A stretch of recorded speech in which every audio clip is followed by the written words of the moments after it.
bagi kita semua. Yang terhormat Ketua Bawaslu Kabupaten Jepara beserta anggota Bawaslu Kabupaten Jepara.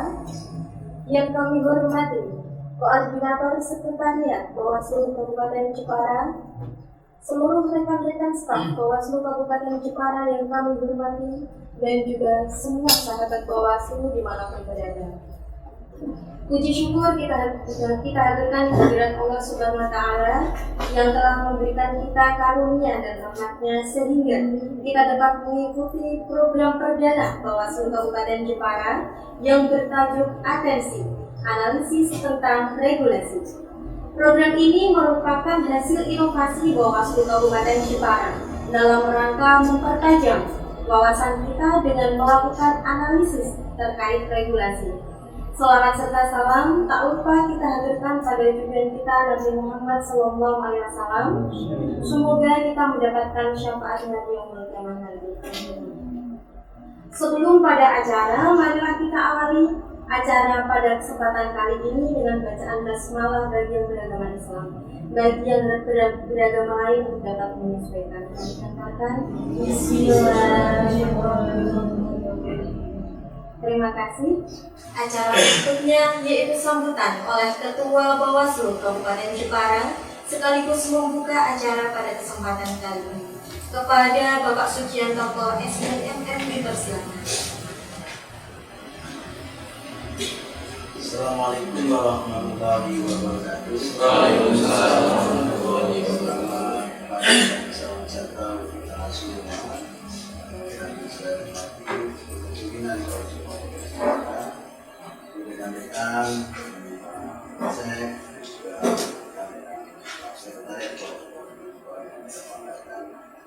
Syukur alhamdulillah pada kesempatan ini kita bisa melakukan program inovasi baru terkait dengan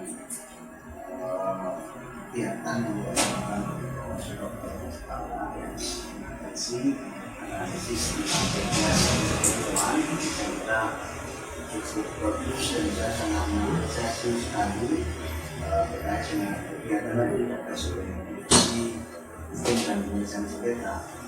Dan programnya ini bisa dilaksanakan secara kontinu, istiqomah, dalam rangka untuk meningkatkan kapasitas sumber daya di internal Bawaslu dan membuka wacana baru tentang keilmuan untuk masyarakat secara umum. Kenapa kemudian program ini sengaja kita bikin program ditayangkan di YouTube channel Bawaslu karena kami berharap tidak hanya Bawaslu yang tahu tentang regulasi pelaksanaan maupun regulasi yang terkait dengan pemiluan, tapi masyarakat secara umum harapannya mengetahui sehingga tingkat partisipasi masyarakat di dalam melaksanakan pengawasan partisipasi nantinya dapat dan bisa digunakan menjadi yang lebih baik.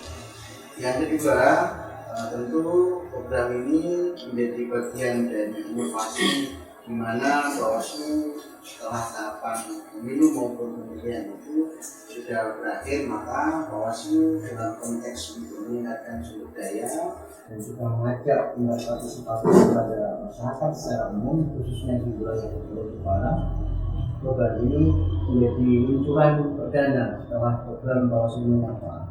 Kalau di program Bawaslu Menyapa kita lebih ke tingkat partisipatif masyarakat di setiap tahapan maupun setiap tema yang disajikan oleh rekan-rekan di divisi pengawasan dan pemantauan. Kali ini kita lebih agak serius karena kita ngomong soal regulasi, ngomong soal aturan. Mungkin agak sedikit kaku karena ngomong aturan itu memang kaku, sehingga harapannya konsep yang disajikan ini tidak hanya sekedar memberikan pengetahuan saja, tapi harapannya bisa memberikan manfaat yang lebih baik, baik itu untuk Bawaslu Kabupaten Jepara maupun untuk masyarakat secara umum. Jadi saya kira dengan secara resmi program atensi analisis tentang regulasi pemilu Bawaslu Kabupaten Jepara secara resmi menyatakan dibuka dan di-launching.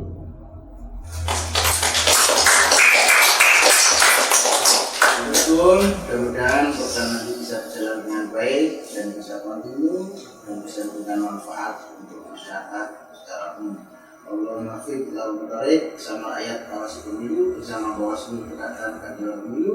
Assalamualaikum warahmatullahi wabarakatuh. Waalaikumsalam warahmatullahi wabarakatuh. Disampaikan terima kasih kepada Bapak Sujiantoko selaku Ketua Bawaslu Kabupaten Jepara. Baik, acara berikutnya yaitu acara inti atensi analisis tentang regulasi. Di episode pertama ini kita akan memilih kajian hukum mengenai pemungutan suara ulang atau PSU dalam pemilihan serentak tahun 2024. Pemungutan dan penghitungan suara merupakan salah satu tahapan paling krusial. Tahapan ini merupakan puncak dari proses panjang pemilu ataupun pemilihan. Bahkan, bagi sebagian peserta pemilu merupakan proses yang menentukan matinya, hidup dan matinya nasib politik mereka di masa mendatang. Penyebab PSU sendiri beragam, banyak faktornya. Tidak hanya dari hasil putusan gugatan terkait perselisihan hasil pemilihan umum di Mahkamah Konstitusi berdasarkan PKPU nomor 17 tahun 2024, PSU juga dapat disebabkan apabila terjadi bencana alam ataupun kerusuhan. Petugas KPPS melakukan pelanggaran prosedur pada saat pembukaan kotak suara dan atau berkas pemungutan dan penghitungan suara, atau juga KPPS meminta pemilih memberikan tanda khusus pada kertas suara dan lain sebagainya. Pada kesempatan kali ini kita memiliki pemateri diskusi. Beliau adalah koordinator divisi hukum dan penyelesaian sengketa Bawaslu Kabupaten Jepara, Bapak Sohibul Latif SDHI, yang akan menyampaikan mengenai kajian hukum pemungutan suara ulang atau PSU dalam pemilihan serentak tahun 2024. Oleh karena itu, tanpa menunggu lama, kepada beliau waktu sepenuhnya disilakan. Baik, terima kasih yang disampaikan pada Mbak Elsa sebagai moderator diskusi. Sebelumnya, Assalamualaikum warahmatullahi wabarakatuh. Sebelumnya yang kami hormati dan kami sama-sama cintai beliau Bapak Ketua Bawaslu Kabupaten Jepara, Sujiantoko, kami hormati juga seluruh Bapak Kodim Bawaslu Kabupaten Jepara, dan juga tak lupa teman-teman semua yang hadir pada kesempatan kali ini. Pada agenda ini memang kami harapkan sebelumnya sudah kami share juga beberapa materi yang sudah pernah kami dapatkan dan juga pernah kita laksanakan telaah terkait dengan regulasi PSU, dan juga sudah kami sampaikan harapan kami pada kesempatan kali ini nanti kita bersama bisa berdiskusi, kemudian setidaknya kita nanti mendapatkan suatu bekal sebuah pengetahuan di mana itu nanti bisa kita pergunakan dalam agenda pemilihan yang selanjutnya, terutama ketika kita ketepatan ya, atau mungkin pada waktu itu terjadi suatu pelanggaran yang mewajibkan melaksanakan PSU. Jadi memang di sini kami mengambil tema kerawanan pemungutan suara ulang. PSU itu sebenarnya suatu hal yang sangat rawan terjadi di saat pelaksanaan pemungutan dan penghitungan, di mana sebagaimana disampaikan oleh Mbak Nisa tadi di awal di prolognya, ketika mengacu pada Undang-Undang 15, Undang-Undang terkait pemilihan, dan juga mengacu kepada PKPU 17 tahun 2024 yang dimana di dalamnya dijelaskan terkait dengan pemungutan suara ulang dan penghitungan suara ulang. Di situ memang ada beberapa hal yang setidaknya menjadi penyebab terjadinya PSU. PSU sendiri, apabila kita melihat penyebabnya, PSU sendiri itu terjadi karena dua hal. Yang pertama gangguan keamanan, yang kedua yaitu terdapat suatu kondisi tertentu. Nah, Pasal 112 Undang-Undang 1 2015 ini nanti yang dijabarkan dalam PKPU 17 tahun 2024. Dalam pasal 112 dijelaskan keadaan tertentu itu seperti apa atau kondisi tertentu seperti apa. Di situ ada beberapa hal yang mungkin sedikit dibuka oleh undang-undang, di mana di situ ada pembukaan kotak suara dan atau berkas pungut dan pengsurat tidak dilakukan menurut tata cara undang-undang. Jadi ada maladministrasi, kesalahan dalam prosedur. Kemudian yang kedua ada tugas KPPS meminta untuk memberikan tanda khusus. Kemudian ini yang lebih ke pelanggaran personal ya, pelanggaran administratif tapi secara dilakukan oleh person ya. Kemudian ada juga petugas KPPS merusak lebih dari satu surat suara yang sudah digunakan oleh pemilih sehingga surat suara tersebut menjadi tidak sah. Kemudian ada juga lebih dari seorang pemilih menggunakan hak pilih lebih dari satu, baik itu pada satu TPS maupun TPS yang berbeda. Kemudian ada juga pemilih lebih dari seorang pemilih yang tidak terdaftar sebagai pemilih namun mendapat kesempatan memberikan suara pada TPS tertentu. Dan beberapa hal ini sebenarnya ketika kita memilih atau melihat histori beberapa sejarah yang pernah terjadi PSU di Jepara, meskipun dalam konteks pemilu bukan dalam konteks pemilihan ya, itu kita juga pernah ada pada 2019 lalu kita pernah ada PSU di TPS 16 di Sawalahan. Itu karena penyebabnya adanya joki KPPS-nya yang seharusnya itu putranya, karena yang putranya sedang berhalangan sudah digantikan oleh ayahnya tanpa memberitahu ke KPU maupun ke penyelenggara di atasnya, baik itu BPS maupun BPK. Kemudian ada juga pemilih yang tidak terdaftar namun mendapat kesempatan memberikan hak suaranya, itu di TPS 5 Lebuahu pada waktu pemilu 2019 ada, dan juga ada di pemilu 2024 kemarin itu di TPS 1 TPS 01 Kelurahan Demaan Jepara sini, itu juga ada pemilih yang tidak terdaftar sebagai pemilih mendapat kesempatan memberikan hak suara. Dan sebenarnya ketika kita melihat pelaksanaan pemilihan pada saat pemilihan gubernur, wakil gubernur, bupati dan wakil bupati pada tahun 2024 kemarin, terjadinya PSU itu sangat rawan sekali. Namun alhamdulillah berkat kinerja dan sinergitas kita bersama, sehingga untuk di Jawa Tengah sendiri PSU untuk pemilihan kemarin hanya ada 2 lokasi yang melaksanakan PSU, yaitu di Karanganyar dan di Kabupaten Pemalang. Ada di masing-masing 1 TPS, ada 2 TPS itu. Jadi untuk PSU ini memang menjadi salah satu hal yang perlu diwaspadai oleh penyelenggara, terutama anggota kita, keluarga kita yang melaksanakan tugas di tingkat TPS, yaitu PTPS.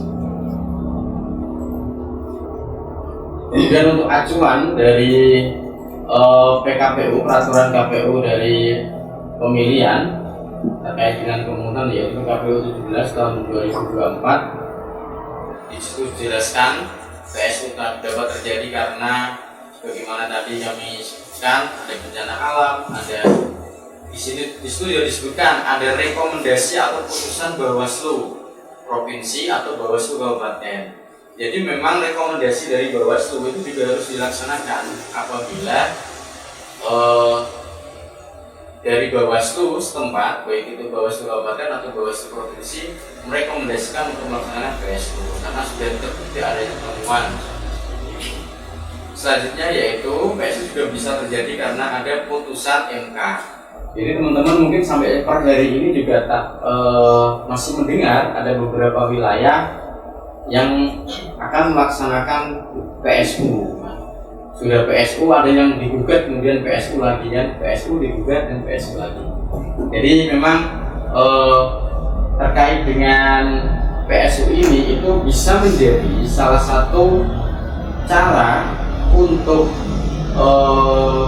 beberapa calon atau beberapa paslon mempertahankan hak suaranya. Jadi ini memang salah satu peluang yang diberikan oleh undang-undang untuk setiap masing-masing calon yang merasa haknya ada yang dirugikan atau dirampas, bisa menggugat dan bisa mengajukan gugatan terkait PSU ini, pemungutan suara ulang. Kemudian untuk PSU berdasarkan PKPU itu alurnya bisa dari hasil penelitian yang dilakukan oleh PTPS, kemudian rekomendasi Bawaslu Provinsi atau Bawaslu Kabupaten, kemudian ditindaklanjuti oleh KPU Provinsi dan KPU Kabupaten setelah melakukan kajian. Jadi di sini teman-teman, pelaksanaan rekomendasi oleh teman-teman KPU itu bisa jadi nanti hasilnya putusannya itu tidak PSU juga bisa, karena teman-teman teman-teman KPU, baik itu KPU kabupaten yang tentunya berkonsultasi dengan KPU provinsi, itu akan memiliki pandangan hukum sendiri. Jadi mungkin teman-teman kalau teman-teman dan juga warga masyarakat yang mungkin kemarin sempat mendengarkan sudah direkomendasikan PSU tidak dilaksanakan, karena dari kajian rekomendasi untuk melaksanakan PSU itu sudah dikaji oleh teman-teman KPU, namun dari hasil kajian bisa jadi itu putusannya nanti tidak dilakukan PSU karena ada kajian seperti ini, ada landasan hukumnya seperti ini, dan tentunya itu juga sudah disampaikan ke Bawaslu setempat. Kenapa tidak dilakukan? Cuman bukan itu semua. Kalau misalkan memang pelanggaran yang terjadi itu memang sudah kita ketahui dan memang sudah bisa kita buktikan secara bukti fakta empirisnya, ya berarti memang harus dilaksanakan PSU. Ini penjelasan soal PSU, saya kira teman-teman sudah dibaca, jadi nanti tinggal kita pertajam lagi dalam momen diskusi. Selanjutnya yaitu terkait persiapan pengawasan, ya, Bawaslu memberikan imbauan ini harus pada saat menjelang PSU. Sebelum dilaksanakan itu harus sudah ada imbauan agar PSU dilaksanakan dengan sesuai ketentuan yang berlaku. Kemudian teman-teman Bawaslu juga harus mengawasi KPU itu sudah melakukan koordinasi belum dengan KPU di tingkat atasnya atau mungkin dengan stakeholder setempat terkait pelaksanaan PSU. Untuk logistik juga sangat perlu diawasi, sudah siap atau belum logistik untuk PSU. Kemudian PSU harus dilaksanakan maksimal 10 hari setelah pemungutan suara. Jadi kalau kemarin beberapa PSU di beberapa lokasi itu memang melaksanakannya di last time, ya, di hari ke-10 setelah pelaksanaan pemungutan suara yang pertama. Jadi kemarin sudah pada melaksanakan. Kemudian isu-isu krusial yang mungkin dihadapi ketika ada PSU, mungkin yang pertama terkait ketersediaan logistik, di mana di situ di PKPU itu kan dijelaskan kalau untuk logistiknya itu disediakan 2000 surat suara. Ya, jadi terkait dengan ini, kalau misalkan PSU-nya itu lebih dari 4 TPS, ini kan asumsinya kalau 2000 berarti 4 TPS, ya, kurang lebih kan 4 TPS. Kalau lebih dari 4 TPS berarti kan harus ada persiapan logistik yang disiapkan, seperti itu, atau penambahan logistik yang perlu disiapkan. Jadi terkait logistik ini juga perlu kita awasi kesiapannya. Kemudian kehadiran saksi ini memang diharapkan KPU Kabupaten menyampaikan permintaan saksi untuk menyaksikan PSU itu. Kemudian terkait distribusi C undangan, nah ini yang menjadi polemik di setiap pemungutan suara adalah pendistribusian C undangan.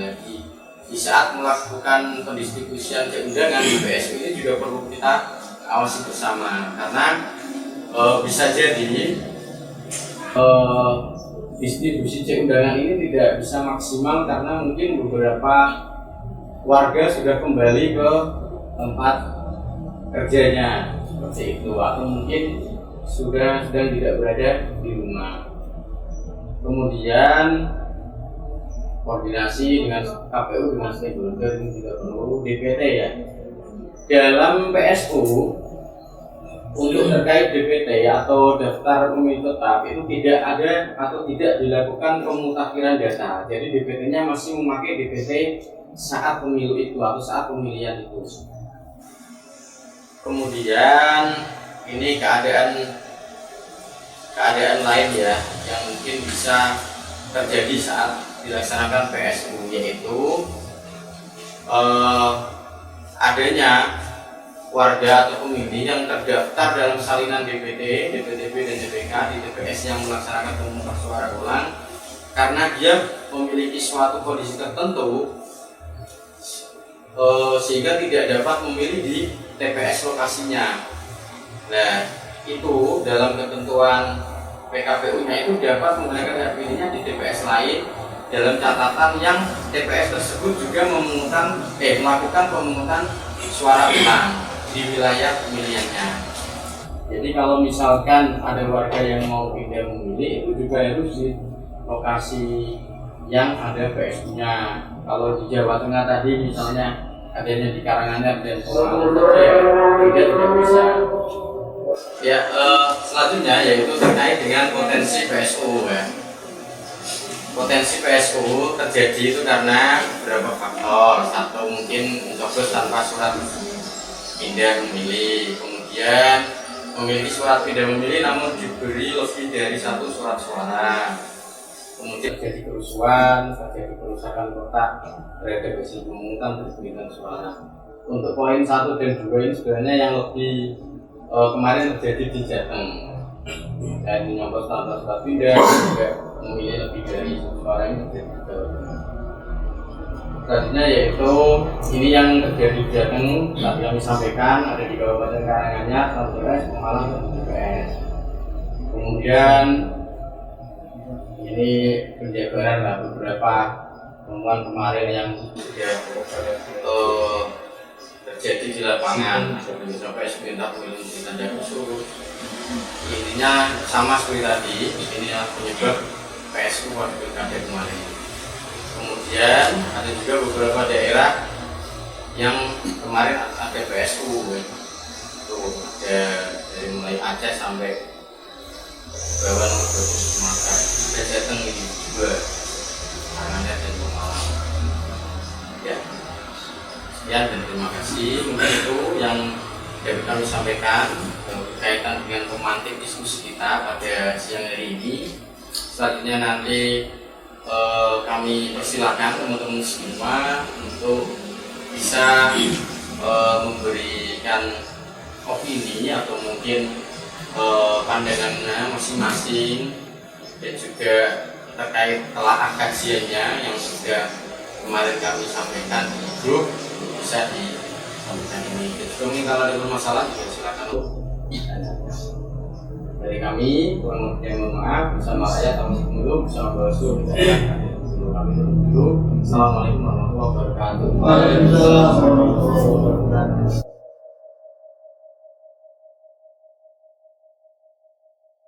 Tadi sudah dipaparkan oleh beliau Bapak Habib mengenai tugas pokok dan fungsi Bawaslu seperti apa.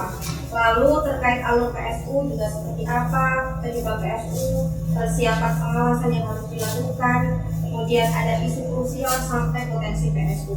Kita akan masuk ke sesi diskusi ya kawan-kawan, Bapak Ibu dan sahabat Bawaslu dimanapun berada.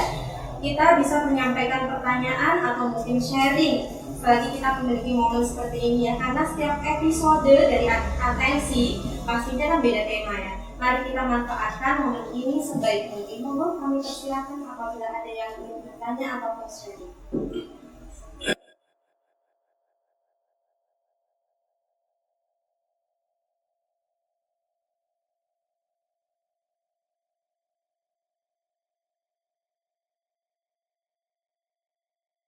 Izin bertanya, jadi pemungutan suara ulang, jadi kan disebutkan dari sebesarnya ada dua tadi ya. Selain beberapa kondisi yang sudah dijelaskan sama Pak Dwi tadi, itu kan ada gangguan keamanan. Jadi yang ingin saya tanyakan, sejauh mana kondisi yang bisa dikatakan sebagai gangguan keamanan gitu. Terus kemudian untuk pelakunya apakah dilakukan oleh perseorangan atau kelompok seperti itu. Terima kasih. Saya ingin bertanya, tadi kan sempat dijelaskan mengenai PSU, lalu apabila terdapat kejadian apabila ada warga negara Indonesia yang hanya berbekal KTP tanpa membawa formulir A5 atau formulir tidak memilih ingin mencoblos di wilayah yang tidak sesuai dengan alamat domisili yang bersangkutan di KTP, maka bagaimana analisis hukumnya? Lalu sedangkan berdasarkan PKPU nomor 17 tahun 2024 yang telah dijelaskan tadi, kejadian tersebut tidak terjadi bencana alam maupun kerusuhan. Pun demikian, petugas KPPS tidak melakukan pelanggaran prosedur pada saat pembukaan kotak dan atau berkas pemungutan dan penghitungan suara. Mereka juga tidak meminta pemilih memberikan tanda khusus yang menjadi penyebab dilakukannya PSU. Terima kasih. Dulunya perkenalkan, nama saya Risa. Saya ingin bertanya mengenai PSU. Saya yakin masih banyak masyarakat dan awam dengan regulasi. Seperti halnya kejadian adanya pemilih warga Jogja yang ingin mencoblos di TPS 01 Demaan Kecamatan Jepara pada pemilu tahun 2024 kemarin. Yang ia hanya memahami bahwa semua WNI berhak memberikan hak pilihnya. Akan tetapi dia tidak mengetahui prosedurnya. Saat ia memaksa menggunakan hak pilihnya, KPPS pada akhirnya memperbolehkan, sehingga terjadi PSU. Nah, dari kejadian ini, langkah-langkah apa agar tidak terjadi hal serupa lagi? Terima kasih. Kita tampung dulu ya pertanyaannya. Ada 3 pertanyaan dari Mas Andre dan juga Mbak Muhim serta Mbak Nisa ya. Tadi dari Mas Andre, kurang lebihnya pertanyaannya, sejauh mana kondisi gangguan keamanan itu sehingga dapat menyebabkan PSU. Jadi Mbak Muhim tadi, tanpa membawa form A5 ingin memilih, itu bagaimana analisanya? Itu kurang lebihnya ya Mbak ya. Ada tambahan lagi nggak tadi pertanyaannya? Terus dari Mbak Nisa, ada pemilih yang tidak tahu prosedur namun memilih memaksa di TPS tersebut dan KPPS mempersilahkan atau memberikan kesempatan untuk dia memilih, padahal itu bukan pilihan dia di TPS itu dia mencoblos. Namun KPPS memberikan kesempatan sehingga terjadi PSU. Ini untuk menanggulangi hal seperti itu kita harus seperti apa? Kurang lebih seperti apa? Terima kasih. Baik, terima kasih teman-teman semua. Saya rasa pertanyaannya sangat cukup seperti bagian saya ya. Jadi teman-teman semua, saya akan mencoba menjawab karena di sini nanti sifatnya ini adalah diskusi bareng bersama. Tentunya nanti penambahan wawasan baik itu dari pimpinan maupun dari Pak Ketua juga kami lakukan. Namun karena pada saat ini saya yang berkesempatan sebagai pemantik, tentunya saya akan menjawab terlebih dahulu. Terkait dengan kondisi keamanan yang seperti apa, yang itu mengharuskan pemungutan suara itu harus diulang. Jadi saya akan mencoba menjawabnya dengan fakta empiris yang pernah terjadi. Suatu kejadian sepertinya kalau saya dengar itu di salah satu TPS di Provinsi Papua, itu memang ada salah satu TPS yang pada saat dari pemungutan itu dibakar oleh salah satu massa yang mungkin tidak puas dengan sebagainya. Atau mungkin ada beberapa oknum yang memang sengaja ingin menggagalkan pemilu, sehingga ketika sudah ada kejadian gangguan keamanan seperti hal itu atau demikian itu, memang PSU adalah salah satu langkah untuk dilaksanakan seperti itu, salah satu jalan untuk melanjutkan proses election seperti itu. Nah, di samping itu juga karena kita juga mungkin kalau saat ini beberapa hari ini lebih sering mendengar istilah perang dunia ketiga ya, kita kan nggak tahu sampai kapan akan terjadi ya, saling serang, dan juga akankah ada yang menyasar kita, semoga tidak ya ke Indonesia itu. Karena kalau di Indonesia rudalnya itu paku bumi ya, rudal-rudal besar yang di bawahnya itu bukan rudal tapi paku bumi untuk buatan tol itu ya. Bisa jadi kalau misalkan juga terjadi gangguan keamanan yang demikian itu sehingga mengganggu proses pelaksanaan pemilu. Intinya gangguan keamanan itu kadarnya apa? Kadarnya selama tidak bisa ditanggulangi oleh keamanan setempat. Karena kita tahu di setiap TPS kan sudah ada tim keamanan sendiri, baik itu dari Polisi, pertahanan sipil, dan juga dari teman-teman kepolisian. Di setiap desa ada yang TNI Polri itu di setiap desa. Nah di situ ketika memang sudah tidak bisa ditanggulangi oleh pihak keamanan itu, ya memang PSU adalah salah satu jalan untuk melindungi suara warga tersebut. Itu Mas Andre, mungkin nanti bisa ditambahkan oleh pimpinan yang lain. Selanjutnya yaitu berkaitan dengan adanya warga. Ini pertanyaannya hampir identik ya dengan yang ditanyakan oleh Mbak Nisa. Adanya warga yang datang ke TPS tanpa membawa form A5 atau pindah memilih, sebetulnya Mbak Muhim ya. Kemudian dia memaksa ingin tetap memilih. Ini kemarin juga langsung nyambung sinkron dengan yang ditanyakan Mbak Nisa. Kemarin itu sempat juga terjadi di Jepara itu di TPS 01 Kelurahan Demaan. Memang ada satu warga luar kota, luar Jepara yang membawa EKTP dan ingin mencoblos tanpa membawa form pindah memilih. Dimana kita tahu analisisnya itu terkait dengan DPT, DPTB, DPK itu sebenarnya sudah didaftar atau sudah didata oleh teman-teman KPPS tempat di setiap lokasi TPS masing-masing. Jadi ketika memang ada perubahan warga yang mungkin luar, baik itu luar daerah atau luar TPS dengan alamatnya juga di EKTP juga jelas, bukan di lokasi atau di RT RW setempat itu, namun ternyata tidak terdaftar di DPTB maupun DPK, ya memang tidak boleh. Beda lagi kasusnya ketika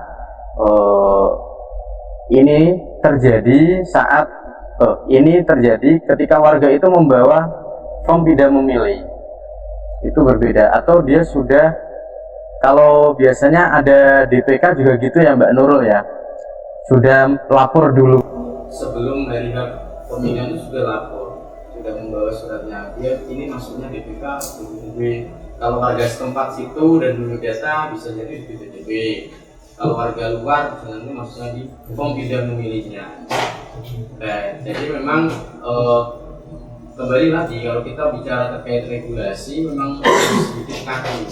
Kita nggak bisa kembali lagi ke yang dipertanyakan oleh Mbak Nisa tadi. Ketika ada warga datang bawa KTP, saya kan berhak untuk memilih karena saya warga Indonesia.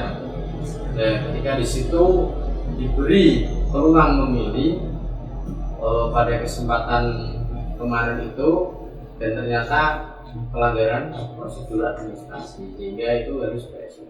Ceritanya sebenarnya kemarin itu kan memang mungkin yang teman-teman atau warga belum mengetahui secara detail ya, untuk di TPS 01 Demaan itu sebenarnya warga yang datang itu sudah ditolak pada sekitar jam 10 lebih 5 menit ya, atau lebih 10 menit itu warga yang bersangkutan sudah datang, namun ditolak oleh KPPS karena seperti itu tadi disampaikan tidak membawa form pindah memilih. Kemudian karena kita tidak tahu apa yang sebenarnya dipikirkan oleh pemilih tersebut, ternyata pemilih tersebut datang lagi ke TPS 1, sempat ditolak di TPS 1, sempat datang pindah ke TPS 2 tapi juga ditolak, dan sekitar jam 12 datang lagi ke TPS 1. Pada saat informasi yang kami dapatkan itu TPS 1 itu anggota KPPS 4 dan juga PTPS, pengawas TPS kami yang sedang bertugas itu sedang melaksanakan sholat. sholat dulu izin melaksanakan sholat, sehingga otomatis waktu itu tidak dicegah tidak langsung ditemui oleh KPPS 4 dan juga KPPS. Namun info yang kami dapatkan setelah teman-teman KPPS dan KPPS 4 itu kembali ke lokasi tempat pemungutan suara, warga tersebut sudah selesai melaksanakan pencoblosan surat suara presiden dan wakil presiden. Jadi diberi satu surat suara PPWP itu, sehingga kemarin kita merekomendasikan untuk melaksanakan PSU itu di pemungutan suara PPWP presiden dan wakil presiden saja. Itu untuk yang lain tidak dilaksanakan karena adanya kesalahannya di satu kotak suara itu PPWP presiden dan wakil presiden. Mungkin itu yang dapat kami sampaikan. Kalau dari teman-teman saya mungkin silakan untuk Pak Ketua dan juga Pak Kodif kalau mungkin ada yang perlu ditambahkan. Saya sangat berterima kasih. Disampaikan terima kasih kepada Bapak Hatip atas jawabannya. Mungkin ada tambahan dari Bapak Suci ataupun Pak Didi? Oke, terima kasih. Karena ngomong soal PSU itu menjadi persoalan yang saya kira kasuistik ya. Penyelenggara itu menjadi sebuah keaiban atau menjadi sebuah persoalan yang tidak mengenakan manakala terjadi PSU. Itu sudah pasti. Sehingga ada beberapa tantangan yang harus dihadapi oleh penyelenggara pemilu dalam hal ini baik KPU maupun pengawas pemilu.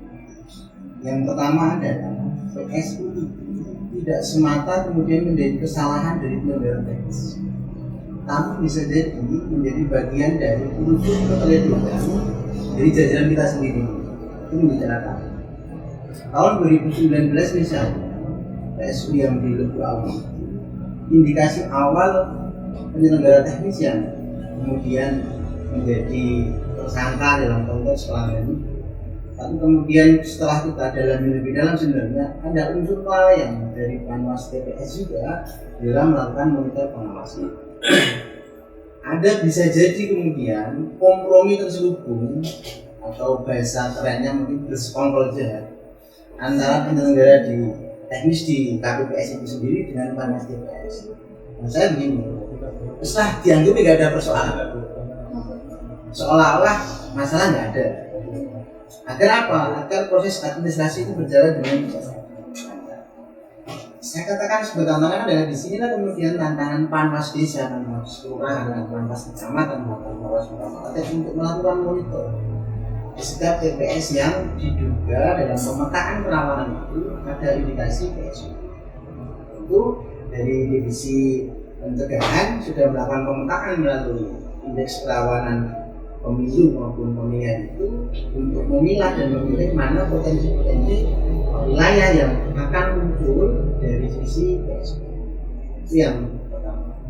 Yang kedua kemudian adalah putusan rekomendasi Panwascam ataupun Bawaslu Kabupaten itu tidak kemudian langsung ditindaklanjuti oleh KPU secara mutlak, bisa hanya dikabulkan 90%, bahkan mungkin tidak dikabulkan, mungkin saja.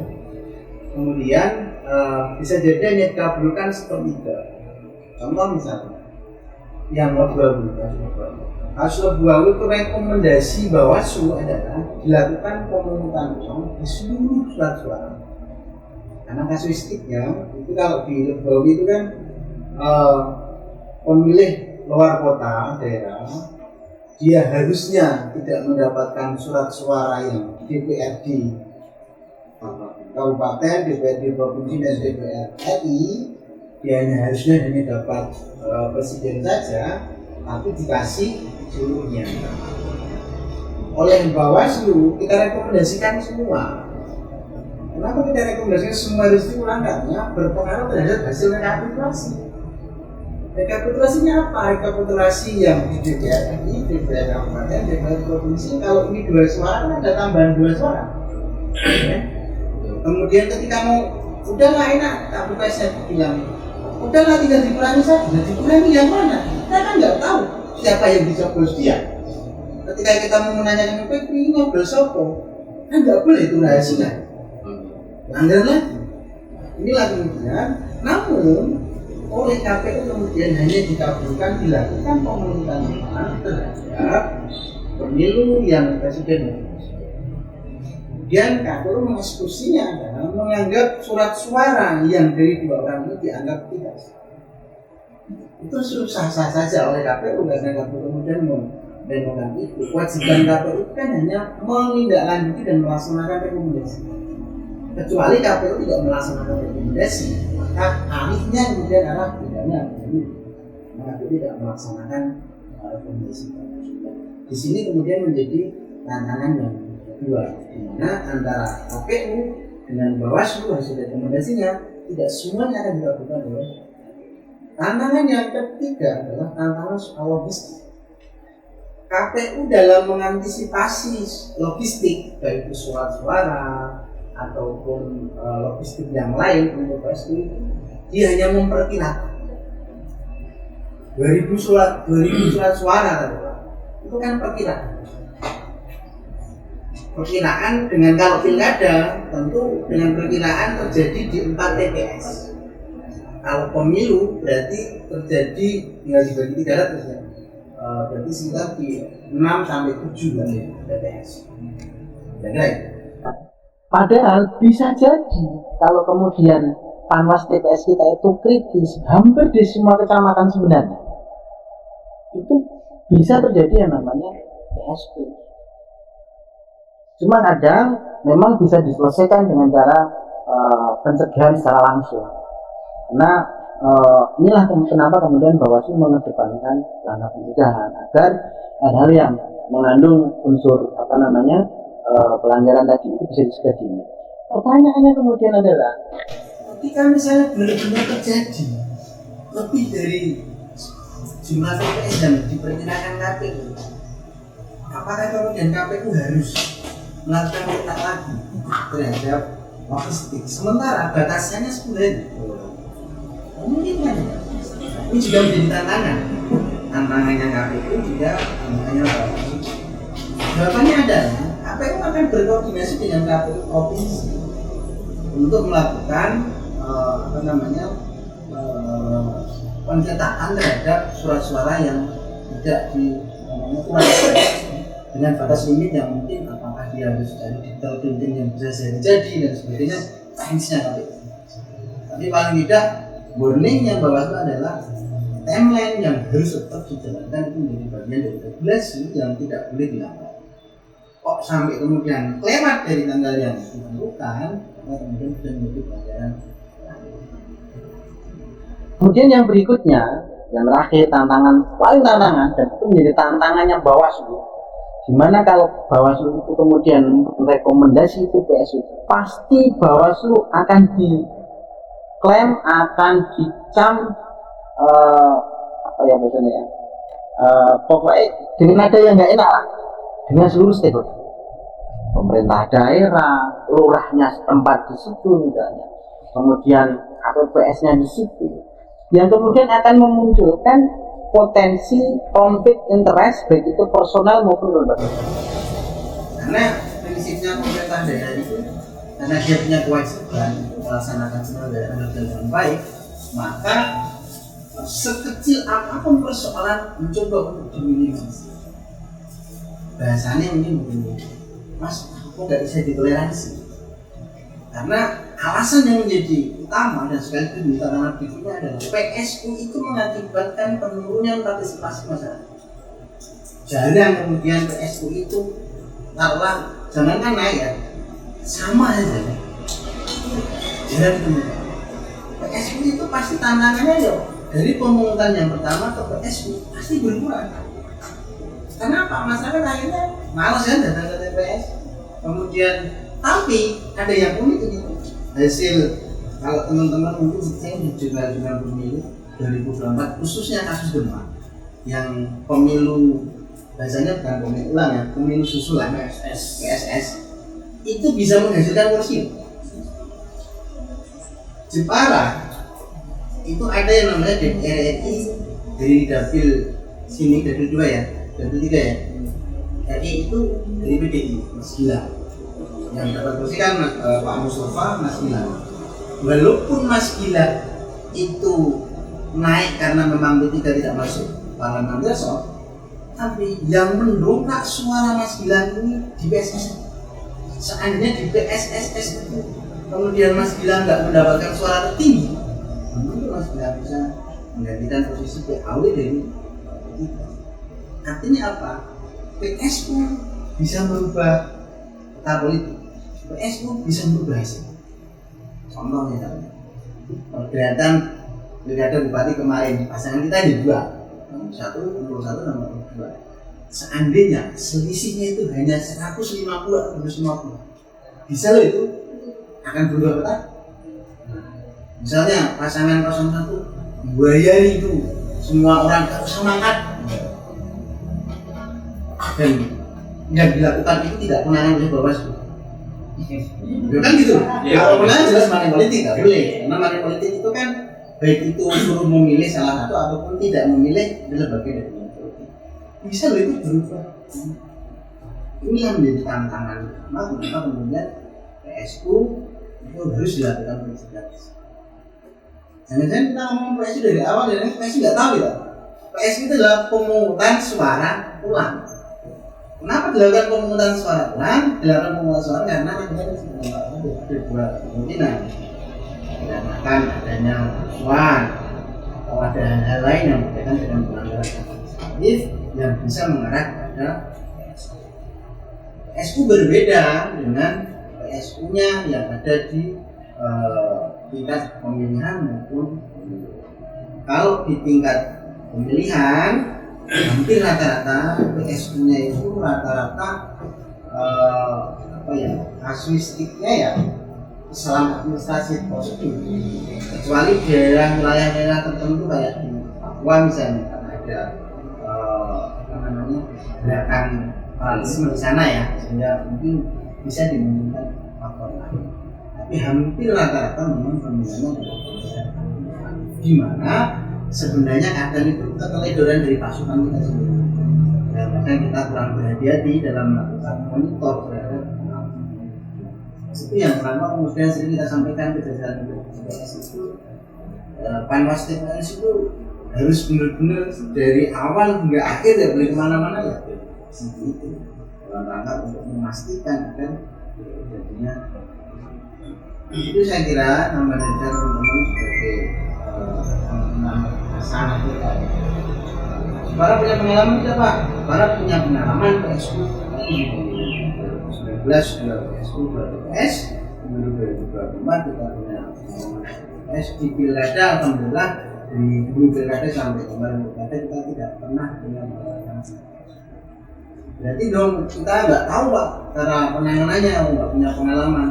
Ya lebih baik tahu tapi tidak kejadian daripada kemudian tahu tapi kejadian. Ya apapun semuanya ada hikmahnya, tapi yang namanya pengawas kita harus tahu semua. Makanya kenapa ada forum diskusi ini, tidak hanya pimpinan yang harus tahu regulasi, tapi seluruh jajaran kita harapkan untuk tahu soal regulasi sehingga bisa memberikan penjelasan dan gambaran kepada masyarakat supaya masyarakat juga jebule begitu, tidak salah tes case gitu loh. Nanya kalau tes case, saya kan harus itu gimana? Malah ibu ini guru-guru ini kan PSDW minggu ini bayaran menang. Oh ya no. Si Mojo itu bayaran PSU dan sebagainya menang. Barunya ya no. Ini artinya bahwa sangat sebenarnya tidak seperti itu. Ada aturan regulasi yang dilanggar dan Bawaslu menegakkan keadilan. Assalamualaikum warahmatullahi wabarakatuh. Mungkin ada tambahan lain Pak dari Pak ini?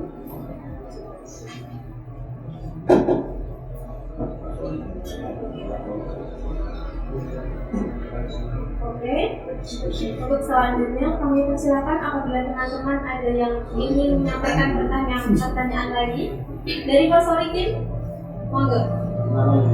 Oke.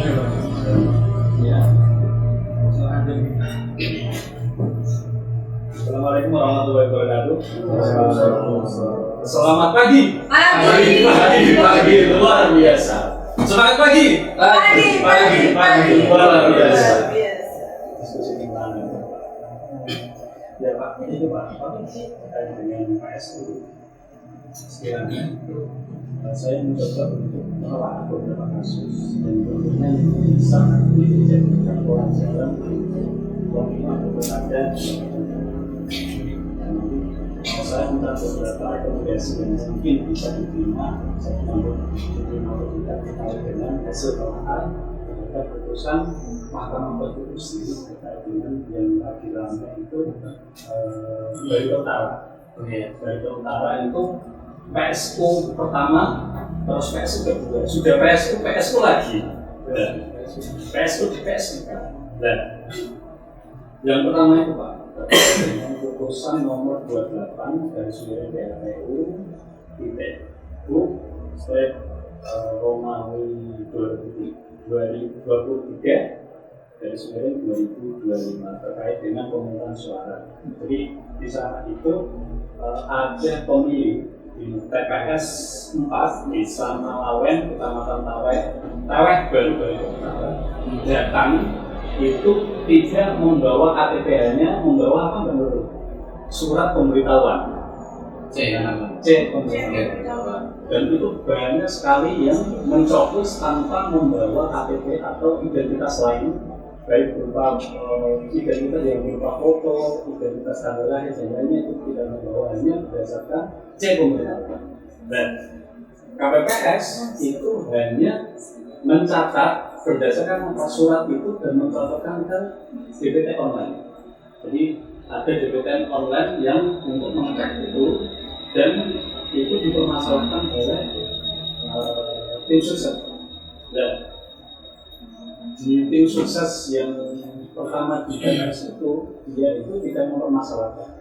Dia sudah menandatangani berita acara JSM, dan baru di perhitungan di tingkat kecamatan itu baru diketahui ada beberapa orang yang tidak menggunakan KTP atau hanya menggunakan C pemberitahuan itu. Di tingkat kecamatan itu tidak ada tanda tangan, kalau tidak salah ya itu terus melapor ke Bawaslu. Dan Bawaslu merekomendasikan itu kepada KPU agar terjadi pemungutan suara ulang terhadap C pemberitahuan itu, dan ada menurut di permohonan itu juga ada seperti yang saya sampaikan, ada dari satu orang yang mencoblos ada lebih dari satu pemilih menggunakan hak pilih dan tidak. Dan di kabupaten itu baru rekomendasi dari Bawaslu tidak ditindaklanjuti oleh KPU. Kalau kasus tadi kan yang pemilu kan ditindaklanjuti. Nah ini prosesnya tidak ditindaklanjuti. Nah, kenapa di persidangan itu ternyata dibuka bahwa yang tim ahlinya malah yang KPU kemarin ya itu Pak. Kalau salah ya, pokoknya saksi ahli dari pemohon itu mengatakan kita sudah menindaklanjuti dengan apa? Dengan melakukan kajian, melakukan pelajaran. Menindaklanjutan KPU-nya di situ. Ada rekomendasi itu sudah dianggap sebagai tindak lanjut. Dan ini menjadi tantangan bagi Bawaslu Provinsi Bawaslu RI. Apakah memang pola penanganan hukum kan berhubungan dengan penanganan pelanggaran administrasi, dan tentunya ada rekomendasi bahwa apakah nanti hal ini akan berlanjut terus. Rekomendasi ketika ke KPU itu belum tentu ditindaklanjuti oleh KPU, atau mereka mempunyai regulasi lain dalam Bawaslu itu harus ditindaklanjuti dengan pola seperti ini.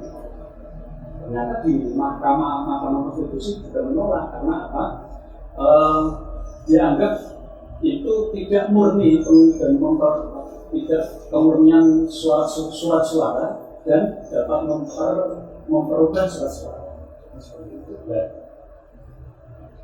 Dan itu kan ternyata di Mahkamah Konstitusi itu ternyata mengabulkan apa yang di oleh pemohon bahwa tidak membawa C hasil, hanya membawa C hasil, dan terungkap bahwa hasil kajian KPU itu kajiannya hanya sudah memenuhi syarat dengan hanya mencocokkan C pemberitahuan dengan tidak berdasarkan KTP atau identitas. Nah, itu hasil dari Mahkamah Konstitusi itu mengabulkan gerakan. Dan dikabulkan lagi, PSO lagi. Nah, ternyata di sana di TPS 4 tadi terjadi sudah proses terjadi money politik dengan kurun waktu 26 Desember sampai 22 Maret itu yang melibatkan ASN sama perangkat PT dan jadi terstruktur, sistematik dan sistematik. Ini menarik karena apa? Bisa merubah nanti pola perbawaslu kita. Karena apa? TSM dengan pidana.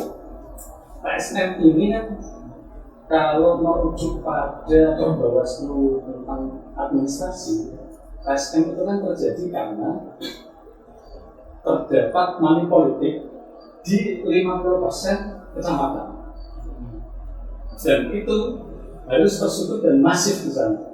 Tetapi pada kasus yang di Barito ini itu hanya terjadi satu TPS.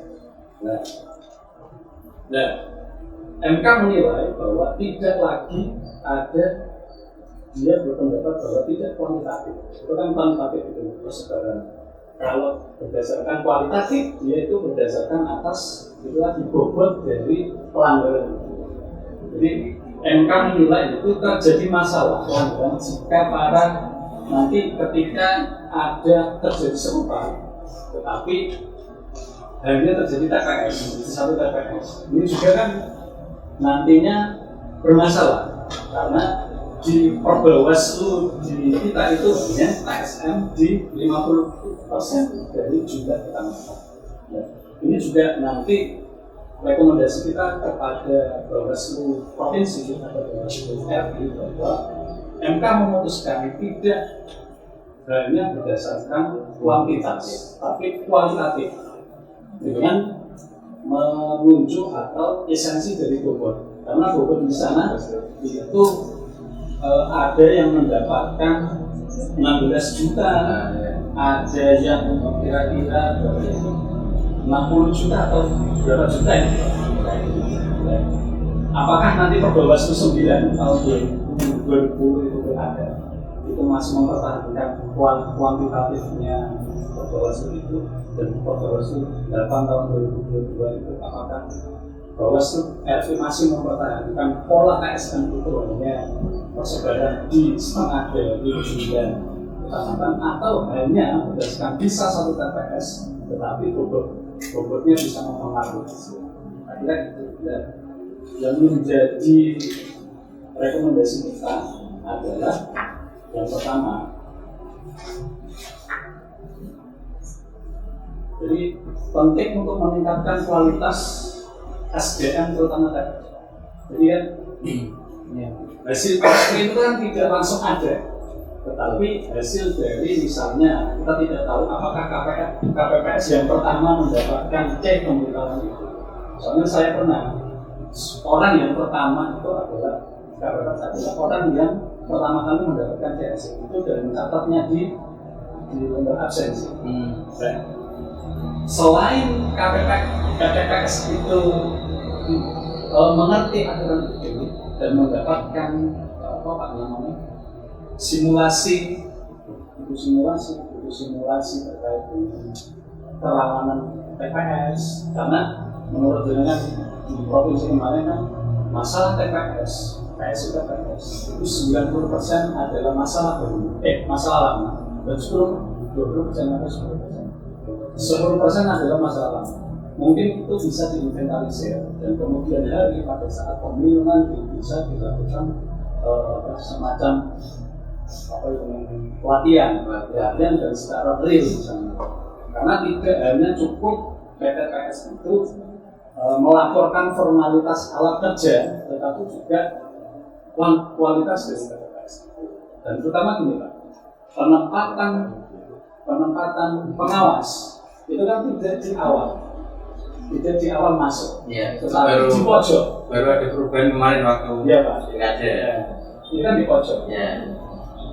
Di pemilu nanti kita juga perlu mengusulkan bahwa PTPS harus Di awal. karena apa? Untuk menilai, untuk mengingatkan KPPS bahwa jika terjadi pelanggaran bisa langsung terlibat bisa langsung dari awal. Karena ini berhubungan dengan itu tadi kasus yang sudah dilakukan.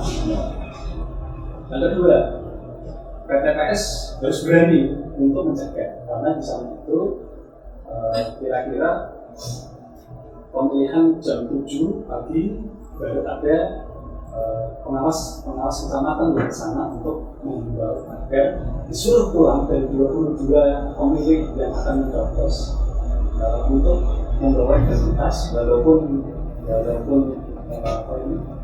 kembali ada 20 orang berdua tidak kembali. Tapi penting untuk PTPS berani harus mengingatkan dan harus tidak dipojok. Itu tadi. Terus yang kedua, inventarisasi masalah juga sudah tadi. Terus penempatan lokasi sudah. Terus reformulasi Perbawaslu tentang penanganan pelanggaran administrasi terutama dengan ASN, terutama terkait dengan dasar logika yang telah diberikan oleh Bawaslu RI adalah persoalan kuantitatif dengan persebaran 50% di setengah dari 50% dari jumlah tahanan. Tapi ada jurisprudensi baru bahwa putusan dari bisa dijadikan landasan untuk Bawaslu RI untuk merubah Perbawaslu terkait dengan penanganan pelanggaran administrasi terutama di prosedur sistematik dan masif. Apakah itu nanti berubah dengan kuantitatif atau merubah lebih kualitatif? Karena sudah ada 2 putusan yang mengatakan bahwa MK pernah melakukan ada jurisprudensi itu, maksudnya setidaknya dari jurisprudensi itu. Nomornya nanti ada nomornya.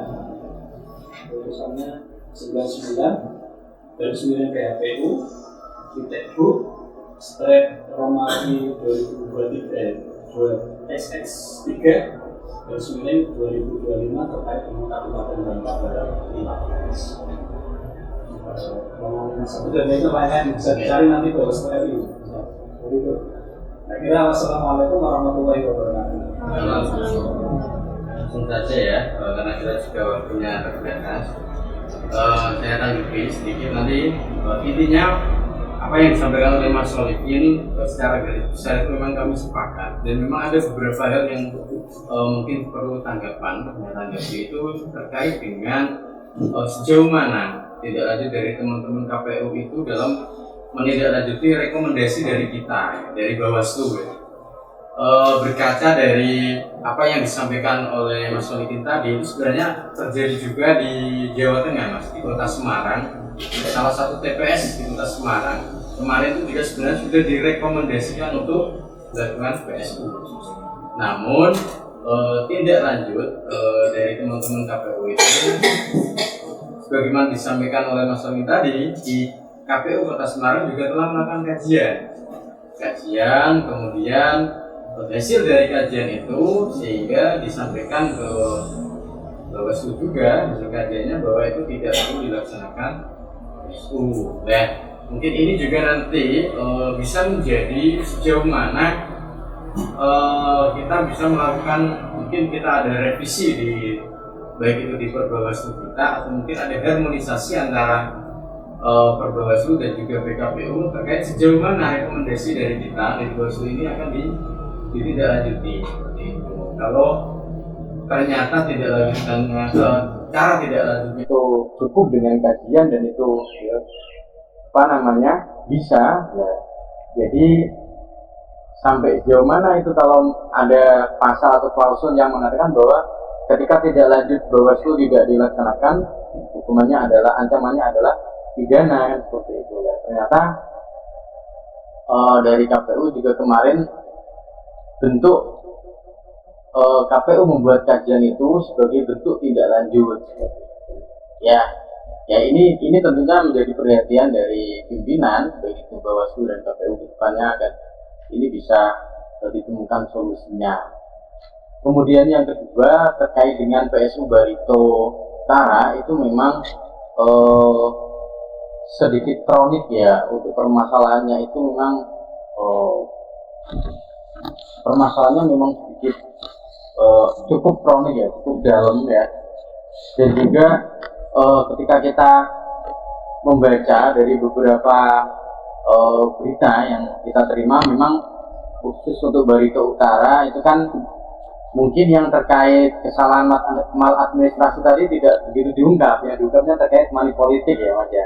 Itu putusan yang setelah PSU lagi. Ya, jadi kami juga intinya rekomendasi ini akan kami sampaikan kepada pimpinan, sehingga apa yang akan diciptakan atau akan dituliskan dalam Perbawaslu yang akan datang berkaitan dengan penanganan pelanggaran dan juga mungkin berkaitan dengan pelaksanaan himbauan atau mungkin rekomendasi itu juga perlu kita sampaikan. Mungkin itu dari kami. Assalamualaikum warahmatullahi wabarakatuh. Terima kasih atas atensinya, terima kasih juga atas jawaban dari Pak Habib. Hadirin yang kami hormati, demikian acara atensi analisis tentang regulasi episode perdana dengan tema menilik kajian hukum mengenai PSU dalam pemilihan serentak tahun 2024. Kami ucapkan terima kasih kepada pemantik diskusi Bapak Sohibul Habib STHI dan semua yang telah hadir dan yang menyimak acara ini. Sungguh luar biasa, diskusinya menyala sekali. Semoga ilmu yang kita dapatkan dari kegiatan ini dapat menambah hasanah pengetahuan kita. Saya Laili undur diri, mohon maaf apabila ada kesalahan dan